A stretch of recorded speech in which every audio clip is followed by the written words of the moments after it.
Photo কালেকশনের যে tone থাকে সেই বিষয়ে। আশা করি সবাই সেটা বুঝতে পেরেছো।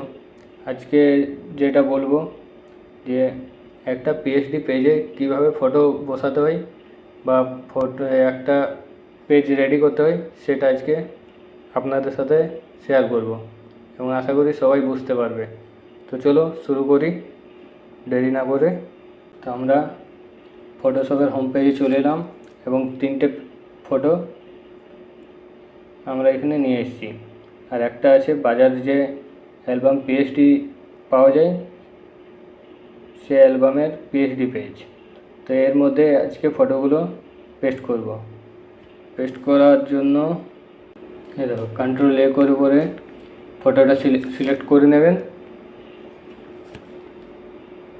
তারপর কন্ট্রোল সি মানে কপি, এবং যেটাতে বসাবার আছে যে লেয়ারে সেটাতে এসে কন্ট্রোল ভি করে পেস্ট করে দেবেন। এই দেখুন কত সহজে বসে গেল একটা ফটো।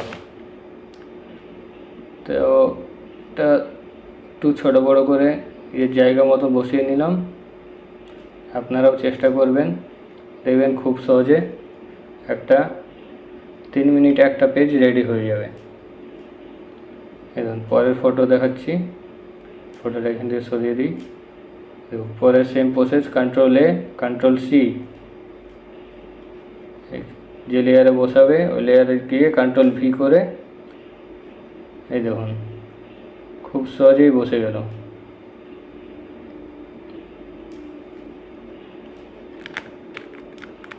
এটা হটিয়ে দিই। পরের ফটো সেম কন্ট্রোল এ করে সিলেক্ট করে নিন, কন্ট্রোল সি করে কপি করে যে লেয়ারে বসাবেন কন্ট্রোল ভি করে পেস্ট করে দিন। এই দেখুন ছোটো বড়ো করে একটু অ্যাডজাস্ট করে নেবেন। এই দেখুন তো দুটো আমাদের জায়গা বেঁচে গেল। তো দুটোর জন্য ফটো নিয়ে নেব। আগের দিন যে ফটো দুটো কালেকশন করে রেখেছিলাম এই দেখুন, ওটাও কন্ট্রোল এ কন্ট্রোল সি এবং যে লেয়ারে বসালে কন্ট্রোল ভি করে পেস্ট করে একটু সাইজ মতো বসিয়ে দেবেন ছোটো বড়ো করে।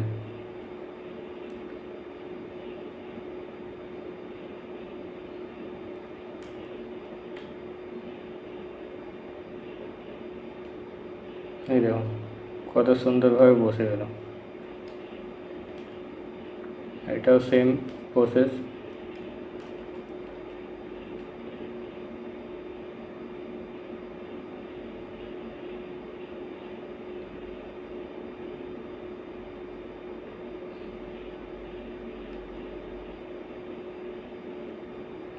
এই দেখুন বসে গেল। একটু জুম করে দেখিয়ে দিই। এই দেখুন কত সুন্দর একটা পেজ 3 মিনিটে রেডি হয়ে গেল। তা আপনারা অবশ্যই ট্রাই করবেন। তো আশা করি এটাও বুঝতে পারবেন এবং একবার ট্রাই করে দেখবেন। তো দেখলেন একটা পিএইচডি থেকে একটা পেজ বানাতে গেলে ইজিভাবে বানানো হয়, 3 মিনিটে একটা পেজ রেডি হয়ে যায়। তো আশা করি সবাই ট্রাই করবেন। আর যারা ফলো করেনি ফলো করে নেবেন, ইউটিউবে গিয়ে সাবস্ক্রাইব করে নেবেন। ধন্যবাদ। আবার দেখা হবে পরবর্তী ভিডিওতে।